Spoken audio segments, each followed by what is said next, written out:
ఈ వీడియో నిన్న అప్‌లోడ్ చేయాల్సింది. కానీ ఈరోజు అప్‌లోడ్ చేస్తున్నాను. ఇది అవుతాదో అవ్వదో కూడా నాకు తెలీదు. ఎందుకంటే అస్సలు సిగ్నల్స్ లేవు. నిన్న మార్నింగే ఒక లాంగ్ వీడియో కూడా అప్‌లోడ్ చేశాను. 49% వరకు అప్‌లోడ్ అయ్యి తర్వాత ఆగిపోయింది. తర్వాత డిలీట్ చేశాను.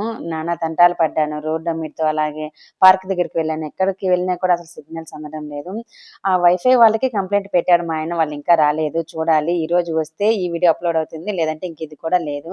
కానీ వాయిస్ ఇచ్చి అప్‌లోడ్ చేస్తున్నాను. అంటే 1 మినిటే కదా! చూద్దామనేసి ట్రై చేస్తున్నా. ఈ వీడియో సండే ఈవినింగ్ షూట్ చేశాను. ఇంటికొచ్చామంతే అండి. కనీసం అన్నం కూడా తినలేదు. వచ్చిన ఒక 5 నిమిషాలకే చూడండి ఎలా పడుతుందో అసలెక్కడ ఏమి చెట్లు ఏమి కనిపించలేదు. భలే వచ్చిందండి. గాలి లేదు, ఏమీ లేదు. డైరెక్ట్‌గా వర్షం పడిపోయింది. ఉరుములు, మెరుపులు, వర్షము. ఆ వర్షం దెబ్బకి కరెంట్ ఆఫ్ అయింది. మరుసటి రోజొచ్చింది. దాంతో ఇంక సిగ్నల్స్ కూడా లేవు. కనీసం నెట్, వైఫై కూడా పనిచేయలేదు. మొత్తానికి వర్షం రాకముందే ఇంటికి సేఫ్‌గా వచ్చేసాం. దానికి సంతోషిస్తున్నాను. లేదంటే తడిచిపోయి ఉండేవాళ్ళం. ఇంతసేపు చూసారు కదా ఈ వీడియో. ఒక చిన్న లైక్ ఇచ్చిపోరు.